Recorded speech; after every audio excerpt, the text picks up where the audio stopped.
늘 앉아 계신 그 자리에 앉아 계시더라고요. 네, 늘 앉아 계신 그 자리에 계신 것 같아서 오랜만에 뵈어서 참 반갑고 그렇습니다. 2022년 12월 25일 날 사임한 강용진 목사입니다. 혹시 제 이름 벌써 잊어버린 거 아니시죠? 사임한 지 3주 정도가 지났지만 사실 좀 사임한 것 같지가 않습니다. 왜냐하면 저희 집이 요 죽백동 차고지 아시나요? 네, 그 뒤편에 저희 집이 있는데 교회랑 직선거리로 한 400m 정도가 돼요. 그래서 현관을 나서면 항상 성문교회 십자가가 보입니다.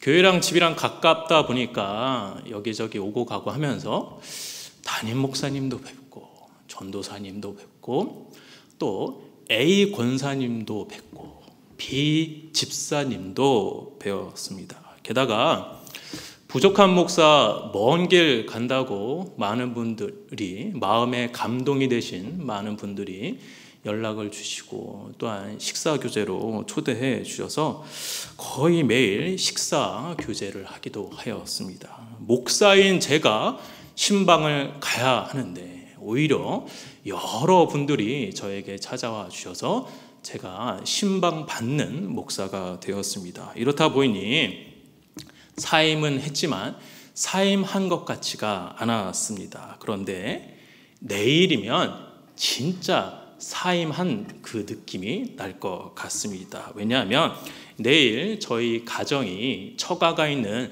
경기도 여주로 이사를 가기 때문입니다. 오늘이 바로 이사 전날입니다. 그동안 평택 사람으로서 살면서 맛집도 많이 알고 또 아는 사람도 좀 생기고 또 구석구석 이 길 저 길도 잘 알게 되었는데 이제 정든 평택을 떠나게 됩니다.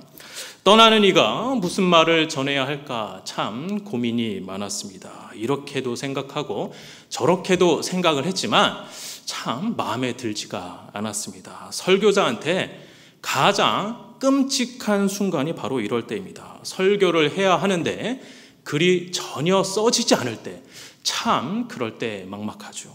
그렇게 며칠 답답해 하다가 2023년 새로운 한 해를 맞이하면서 각기 다른 삶을 살아가고 있지만 우리 성문교회 구성원들이 같은 마음, 같은 뜻, 같은 곳을 바라보면 참 좋지 않을까라는 생각이 들었습니다. 그래서 오늘 이 시간 우리가 무엇을 중심으로 같은 마음을 품어야 하는지 또한 같은 마음을 품는 사람들은 어떻게 살아가야 하는지 살펴보도록 하겠습니다. 바라건대 성령 하나님이 오늘 역사하셔서 부족한 설교자의 설교를 통하여 여러분의 마음에 생각지도 못한 놀라운 변화와 흔들림이 일어나기를 원합니다.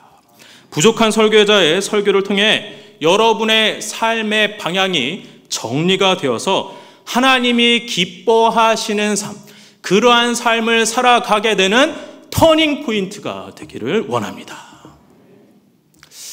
오늘 분위기 꽤 좋네요. 네, 좋습니다. 오늘. 혹시 기와불사라고 혹시 들어보셨을까요? 기와불사. 네, 사진을 보시면 네. 사찰에 가시면 이 까만 기와들이 있는 것을 보셨을 거예요. 예, 저기 써 있는 거를 자세히 보면 이런 글들이 써 있어요. 건강하자, 소원 성취. 또 자세히 보시면 로또 당첨. 이런 마음의 소원들을 저기다 적어 놓는 것이죠. 사찰마다 이 관광객이나 이 불신자들에게 돈을 받고 이 기와의 글을 써서 보관, 관리, 유지를 합니다. 그리고 이 기와를 건물 지붕으로 사용을 하여서 오래도록 보존하면 이 부처의 보살핌이 그에게 임하게 된다라고 생각을 하는 것이죠. 저는 대학 때 이 고적답사 목적으로 참 전국에 있는 유명한 사찰들을 많이 방문하였습니다. 갈 때마다 이 기와 불사를 유심히 살펴보았는데, 그런데 특이한 점은 어느 곳을 가든 어디를 가든 이 기와 불사를 신청하는 사람들이 다 다를 텐데 내용은 다 한결같이 똑같다라는 것이었습니다. 보셨듯이 소원 성취, 만수무강, 합격 대박, 이런 것들이 다 똑같이 써 있었어요. 저는 이러한 소원들이 잘못되었다라고 말씀을 드리는 것이 아닙니다. 다만 우리와 조금 비교해 볼 필요는 있겠다라는 생각이 듭니다. 하나님을 알지 못하는 이들의 마음의 소원과 하나님을 아는 자들의 마음의 소원의 차이가 없다고 한다면 그건 조금 이상하지 않을까요? 우리는 이 사람들과 과연 다른 소원을 가지고 있습니까? 아니면 별반 다를 바 없는 그들과 똑같은 마음의 소원을 여러분들이 갖고 계십니까? 동일한 부분이 없을 수는 없겠지만 분명히 우리는 다른 점이 있어야만 합니다. 그러면 저와 여러분, 하나님을 아는, 하나님을 믿는 이 그리스도인들은 어떠한 면이 달라야 합니까? 그리고 어떻게 다를 수가 있습니까? 오늘 본문을 다 같이 읽어보도록 하겠습니다. 시작. 네, 우선 이 5절 맨 앞에 뭐라고 써 있나요? 너희라고 말합니다. 너희. 너라고 지칭을 했다고 한다면 그것은 한 사람에게 하는 말이지만 너희라고 표현했다라는 것은 공동체에게 하는 말인 거죠. 마치 설교자인 제가 지금 어떤 특정한 사람에게 설교를 하는 것이 아니라 이 자리에 앉아 계신 모든 분에게 전하는 것처럼 바울 또한 이 글을 읽는 독자들 모두에게 이야기를 하고 있는 것입니다. 그리고 이렇게 말합니다. 5절 중반절 한번 보실까요? 5절 중반절을 보시면 이 마음을 품으라. 이 마음을 품으라. 바울의 이 표현 어떤 느낌으로 다가오십니까? 잔소리로 들리시나요? 아니면 충고로 여겨지십니까? 여러분 혹시 잔소리와 충고의 차이점을 아십니까? 어떤 방송 프로에서 유재석 씨가 초등학교 여학생에게 잔소리와 충고의 차이를 묻자 이 초등학교 여학생이 기가 막히게 이렇게 이야기를 하더군요. 잔소리는 왠지 모르게 기분 나쁜데 충고는 더 기분 나빠요. 충고하지 마세요. 잔소리는 기분 나쁜데 충고는 더 기분 나쁘대요. 성경 말씀을 이렇게 받아들이시는 분은 없으실 겁니다. 바울은 독자들에게 마음을 품어주세요. 마음을 품어주시면 안 될까요? 이렇게 점잖게 권유하거나 청하는 것이 아닙니다. 바울은 아주 단호하고도 분명하게 명령법으로 지금 표현하고 있습니다. 요즘 저는 정신없는 삶을 살고 있어요. 유학을 간다고 결정을 하고 학교에 원서를 내고 비자를 받고 항공권을 예약하고 사실 이때까지만 해도 그렇게 이게 피부에 와닿지가 않았어요. 주위에서 유학을 가면 다 힘들다, 어렵다, 그렇게 말씀을 많이 하셨는데 사실 그게 크게 느껴지지는 않았습니다. 그런데 지금 출국을 열흘 정도 앞둔 지금 이제서야 왜 힘든지 조금은 알 것 같습니다. 짐을 싸는 것도 버리는 것도 무슨 짐이 그렇게 많았었나요 제가. 짐을 버리는 것도 싸는 것도 쉽지 않고 게다가 그것은 한국보다 물가가 한 2-3배 정도 비싸다 보니 정말 제가 살 수 있을까라는 이런 근심 염려가 저에게 다가왔습니다. 얼마나 정신이 없던지 오늘 입을 정장과 와이셔츠를 빼고 다 짐을 쌌어요. 그런데 웬걸요? 긴팔 와이셔츠를 빼놓고 쌌어야 했는데 반팔을 남겨두고 지금 싸서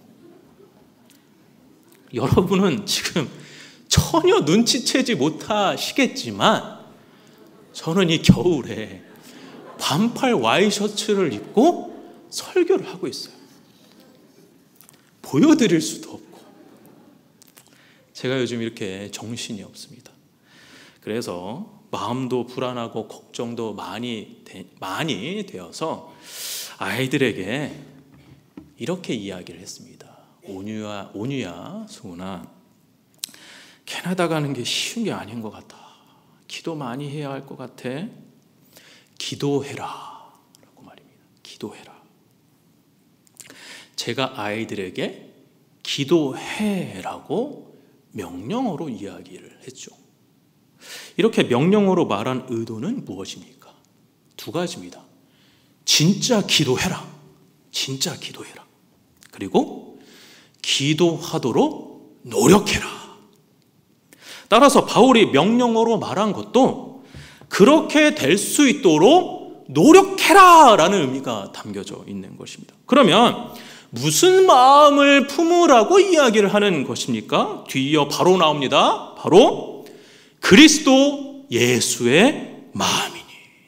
그리스도 예수의 마음이니. 즉 바울은 믿음의 공동체 구성원들에게 모두 예수 그리스도의 마음을 품어야 하고, 그리고 그리스도의 마음을 품을 수 있도록 노력해라 라고 이야기를 하고 있는 것이죠. 그런데 생각해 보십시오. 서로 각기 다른 사람들이 한 마음 품기가 이게 쉽습니까? 어렵습니까? 30대 이하의 우리 성도님이나 청년들은 이 프로를 잘 모르실 거예요. 1990년대 일요일 밤이라는 예능 프로, 이거 기억나시죠? 일요일 밤에. 이 프로그램의 MC가 누구십니까? 네, 주병진. 오랜만에 들으시죠? 주병진. 그 당시 예능은 이렇게 방청객이 이렇게 앉아있고, 그 다음에 사회자가 이렇게 서서 이렇게 이야기하는 그런 스타일이죠. 다양한 사람들이 있는 상황에서 이 MC 주병진 씨가 참 점잖은 말투와 이 재치 있게, 점잖은 말투와 재치로 이렇게 오프닝 멘트를 이야기를 했습니다. 기억하실 거예요. 여러분의 시선을 모아서. 기억나시죠? 여러분의 시선을 모아서.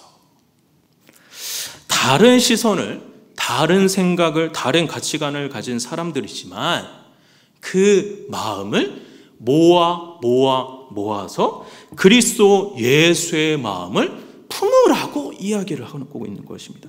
그리스도의 마음을 품는 것은 하면 좋고 안 하면 어쩔 수 없는 것이 아닙니다. 그 마음을 품어야 하고 그 마음을 품을 수 있도록 노력해야만 합니다. 그러면 그리스도의 마음이란 무엇입니까? 그리스도의 마음이란 무엇입니까? 저는 여러분에게 그리스도의 넓고 크신 마음 중에 여러분에게 딱 한 가지만 소개하고자 합니다. 제가 여러분에게 소개하고 싶은 그리스도의 마음은 한번 따라해 보실까요? 인내의 마음. 붙여서 해볼게요. 인내의 마음. 여러분, 그리스도는 인내의 마음이 가득하신 분입니다. 우리는 인내를 그저 참는 것이라고 생각하는 경향이 있습니다. 그러나 그렇지 않습니다. 인내란 그저 참는 것이 아닙니다. 성경에서 말하는 인내란 이러한 것입니다. 고린도전서 13장 4절과 7절인데요. 조금 길지만 한번 같이 한번 읽어보실까요? 시작.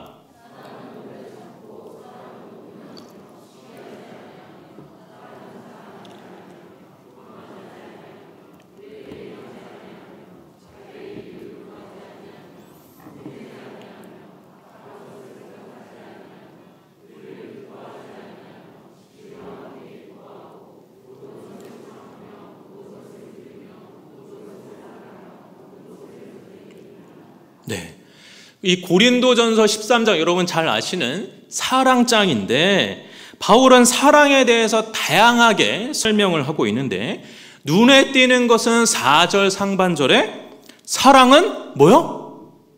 사랑은 오래 참고, 그리고 7절에서는 모든 것을 참으며 모든 것을 견디는 것이라고 이야기를 합니다. 여러분, 오늘 사랑의 도 같은 사람만이 쓸 수 있는 문장 하나 가르쳐 드릴게요. 사랑의 도 튼 사람이 할 수 있는 문장 따라해 보실까요? 사랑은 인내다. 인내는 사랑이다. 오늘 집에 가셔서 여러분 다 카카오톡 사용하시죠? 네, 카카오톡 상태 메시지를 이걸로 한번 해보세요. 사랑은 인내다. 인내는 사랑이다.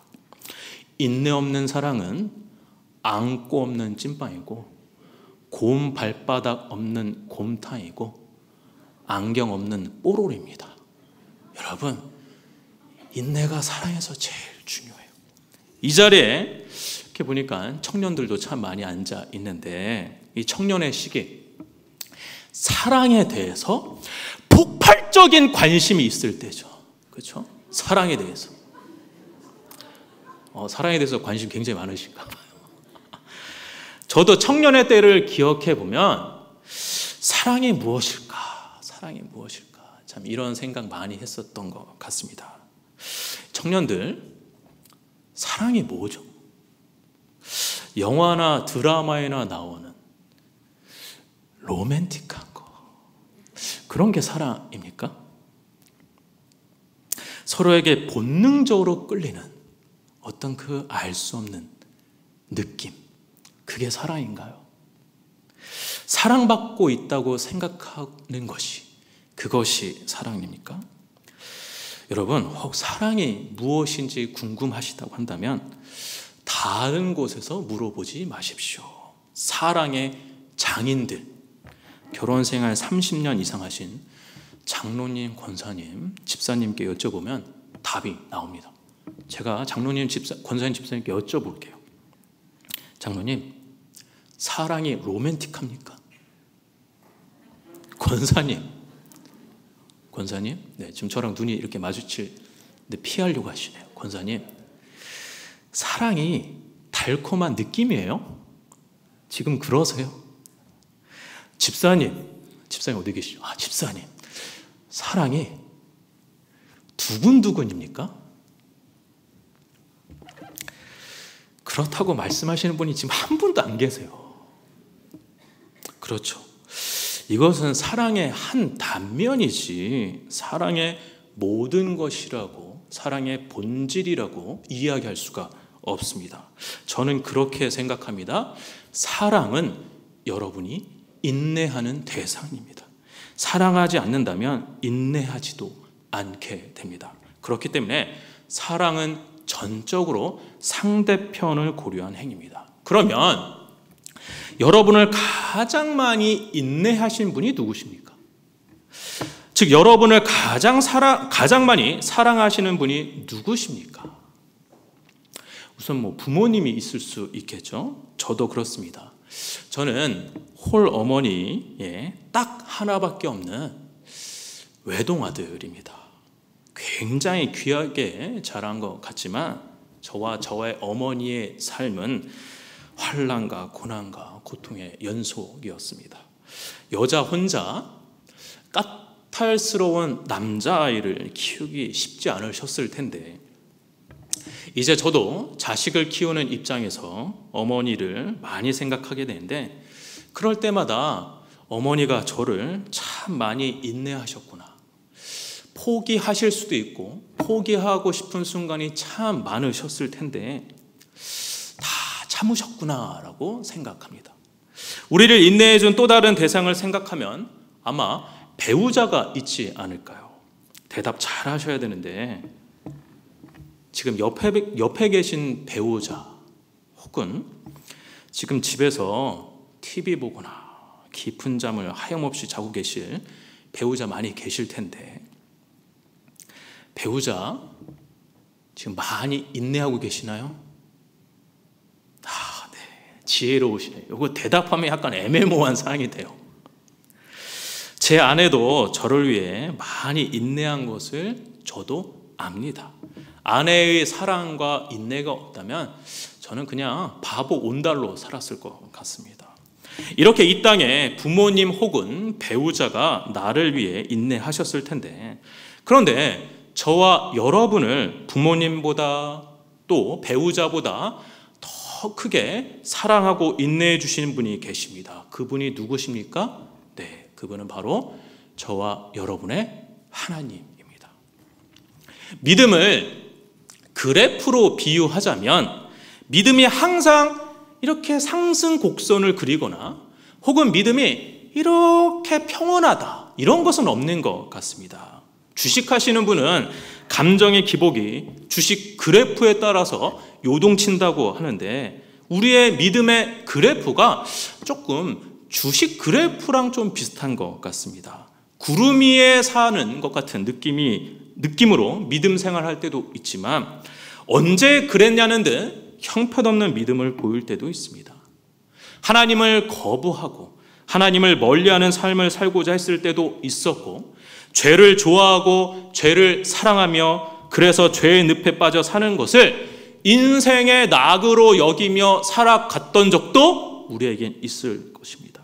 그런데 그때 우리가 그렇게 형편없는 믿음의 삶을 살아가고 있을 때, 만약 하나님이 저와 여러분을 인내하지 않으셨다고 한다면, 만약 하나님이 저와 여러분을 사랑하지 않으셨다고 한다면, 과연 우리가 믿음을 지키며 살아갈 수 있었겠습니까? 성문교회 성도 여러분, 저와 여러분을 가장 많이 인내하신 존재는 바로 하나님입니다. 하나님의 인내의 마음은 하늘보다 넓고 바다보다 깊습니다. 그리고 하나님의 아들이신 예수 그리스도도 성부 하나님의 마음과 똑같아 인내하는 마음으로 이 땅을 살아가셨고, 예수님의 인내의 마음이 극치를 이룬 사건이 바로 십자가 사건입니다. 십자가 위에서 예수님은 이런 일을 당하셨어요. 마태복음 27장 39절과 44절입니다. 조금 길지만 한번 같이 한번 읽어보실까요? 시작.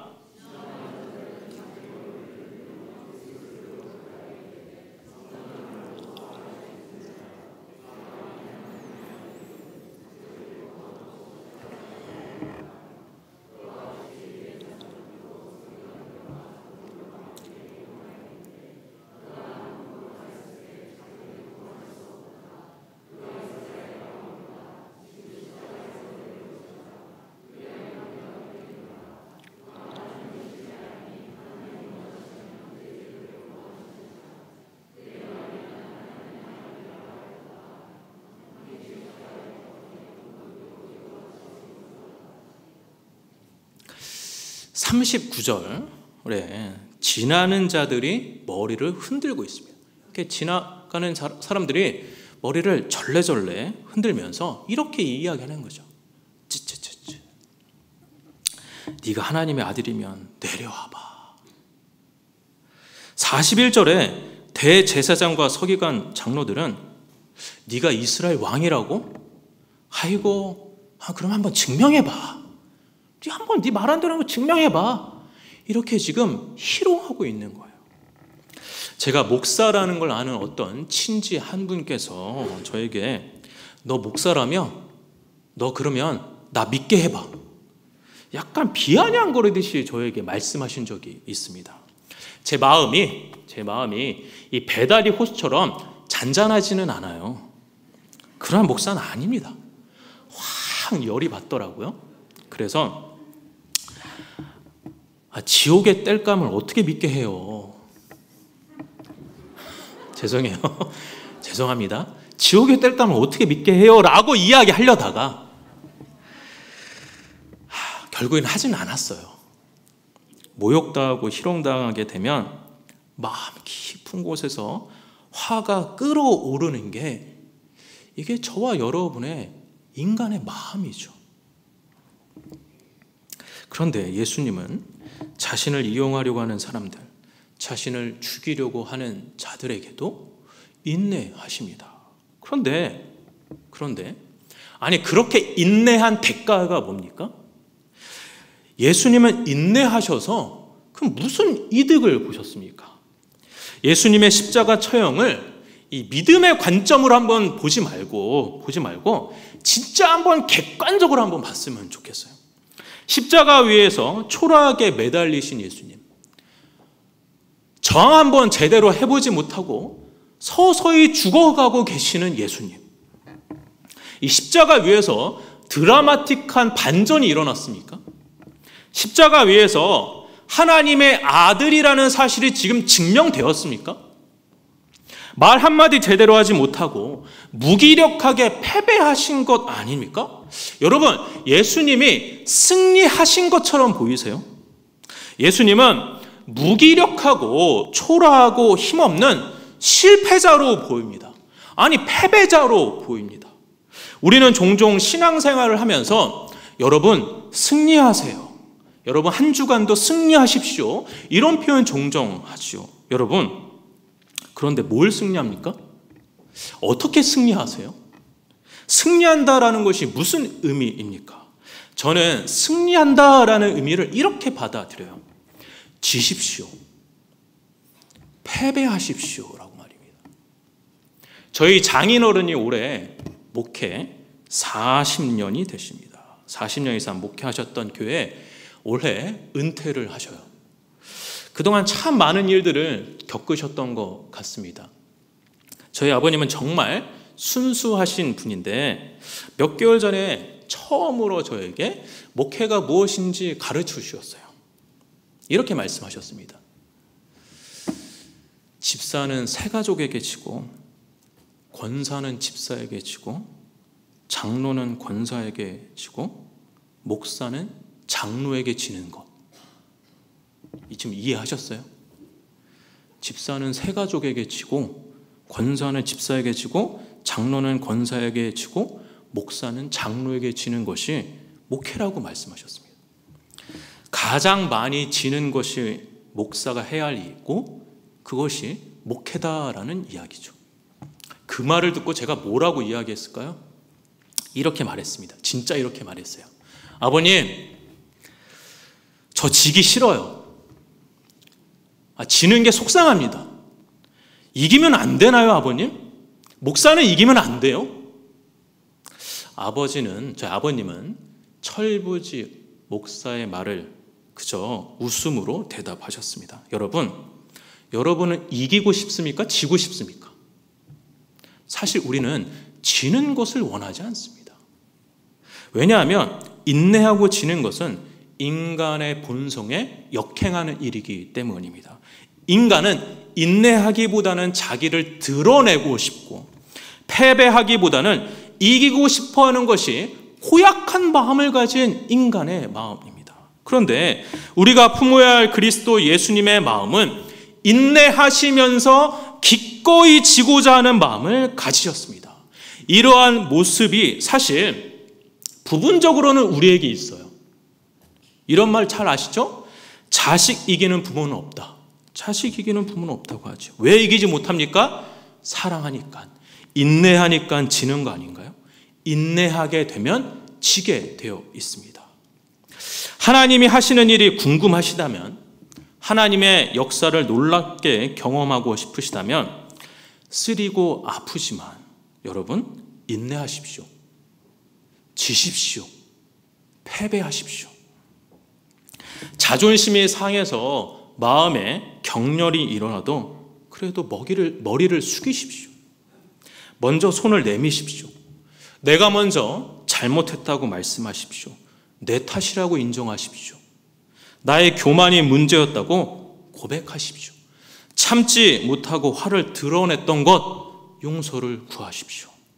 그렇게 기도하고 그렇게 고백하면, 그렇게 여러분이 스스로 낮춰진다고 한다면 저는 분명히 그렇게 믿는 사람입니다.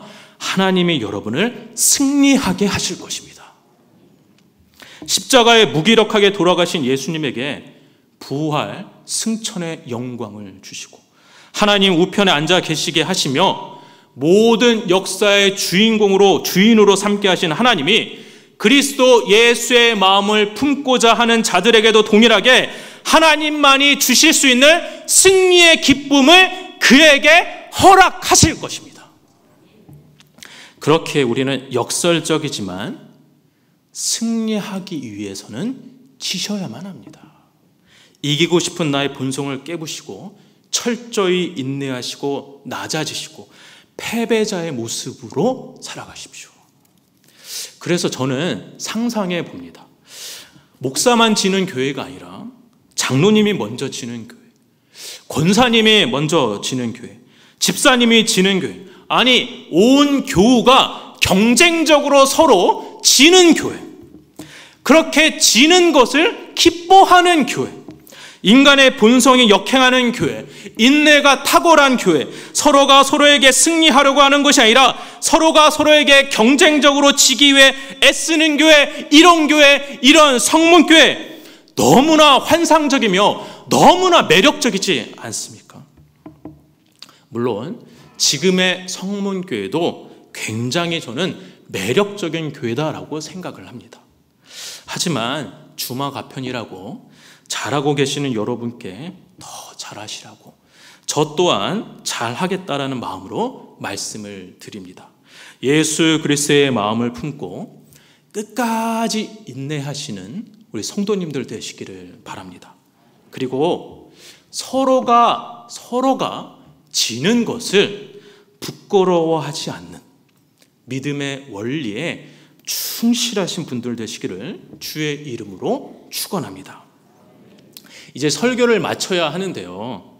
설교의 내용과는 상관없지만 제가 살아오면서 이 먼 길 떠나는 이의 마음에 제 마음에 깊이 담겨져 있는 말 한 말씀 하고 이 설교를 마무리하고자 합니다. 총신대학교 명예교수 중에 신성자 교수님이라는 분이 계십니다. 네, 사진 한번 좀 이상한 것 같은데요. 좀 이상한데요. 약간 뭐 어떻게 좀 안 되나요? 네. 저 이분한테 혼날 수 있는데요. 네. 없애지 마시고 당황하셨나요, 방송실? 네. 네. 이분은 허나 독특한 교수법을 갖고 계시는 분입니다. 쪽지 시험을 보는데 이 퀴즈를 보는데 성경에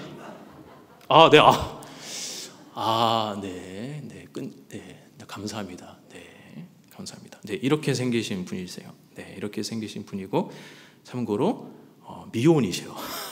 결혼 안 하셨어요. 네, 넘겨주셔도 됩니다. 네, 감사합니다. 이분은 이제 퀴즈를 볼 때 이 성경의 어떤 구절을 읽고 그냥 성경의 어떤 구절을 읽고 이게 몇 장에 있는지 이렇게 써야 돼요. 성경을 읽고 이게 몇 장에 있는지 쓰는 게 이분의 독특한 교수법이에요. 철저하며 까다로운 좀 그런 성향의 분이십니다. 그런데 제 인생에 먹구름이 가득 차 있을 때 어쩌면 극단적인 선택을 할 수 있었을 그때 이분을 우연히 길에서 만나게 되었고 그 이후로 이분이 저를 참 이쁘게 봐주셨어요. 대학에서 명예교수를 은퇴하시고 이분은 신학교육을 제대로 받지 못한 상태에서 목회자가 양산되는 현실을 안타깝게 여기시고 바른 신학교육으로 목회자를 양성하고자 아프리카 맨 아래에 있는 나라 어디죠? 네, 이양만리 떨어져 있는 남아공으로 홀로 가서 선교사 사역을 하고 계십니다. 감사하게도 남아공으로 출국하기 하루 전날에 저에게 전화를 주셨어요. 그때 저는 군 생활을 하고 있었기 때문에 이 교수님은 저에게 강중이라고 불러주셨습니다. 강중이라고 불러주시면서 차분한 목소리로 저에게 이렇게 말씀하셨어요. 강중이, 성령 충만하지 않으면 변화되지 않는다네. 신학교에 오래 있었지만 지식은 사람을 변화시키는 것 같지 않네. 한평생 대학에서 신학을 가르치신 분의 마지막 고백은 성령 충만하라라는 것이었습니다. 저도 여러분에게 이 제 마음에 정말 깊이 아로 새겨진 이 말씀을 드려요. 성령 충만하십시오. 저도 성령 충만하고 여러분도 성령 충만하십시오. 성령 충만하지 않으면 변화되지 않습니다. 성령으로 변화하는 나의 모습, 우리의 모습 기대되지 않으십니까? 언제일지 기약할 수는 없지만 다시 만날 때는 성령 충만하여 지금보다 더 다듬어진 목회자가 되어 여러분을 만나 뵙기를 소원합니다. 여러분도 성령 충만하여 몰라볼 만큼 변화되어 변화의 기쁨을 누리시기 바랍니다. 이제 진짜 마지막이에요. 이제 진짜 마지막으로 언제 또 기도 제목을 나눌지 몰라서 마지막 기도 제목을 요청하도록 하겠습니다. 저는 1월 24일 날 캐나다로 유학을 갑니다. 제 나이가 사실은 유학을 갔다가 돌아올 나이인데 저는 이제서야 유학을 가는 상황입니다. 유학을 가는 많은 이유가 있지만 한 가지만 말씀드리자면 배우고자 하는 것은 부족함을 인정하기 때문입니다. 부족함을 인정하기 때문에 배우고자 합니다. 공부하면서 하나님께서 저를 부르신 자리에서 성실하게 배우게 하셔서 훗날 자신 있게 가르치고 확실하게 전하는 목회자가 될 수 있도록 기도해 주시기 바랍니다. 저도 먼 곳에서 연로하신 연세 많으신 장로님, 권사님, 집사님 장수의 복과 건강의 은혜가 함께 하시길, 귀한 셀장님 맡겨진 사역 잘 감당하시기를, 맡겨진 자리에서 사역하시는 모든 분들이 사역의 기쁨을 누리시기를, 또한 사역자들 건강하기를 그렇게 먼 곳에서 기도하고 그렇게 기도하며 나아가는 그런 목회자 되도록 하겠습니다. 이 시간 좀 기도할 텐데요. 네, 찬양을 하지 않고 그냥 기도하고 기도 같이 좀 하도록 하겠습니다. 이 시간 두 눈을 감고 제가 몇 가지 기도 제목 이렇게 나누어 드릴 텐데요. 같이 이렇게 한 마음으로 같이 기도하시면 감사하겠습니다. 오늘 설교는 간단 명료합니다. 그리스도의 예수의 마음을 품자입니다. 여러분, 예수의 마음을 품기에 노력하십시오. 끝까지 인내하려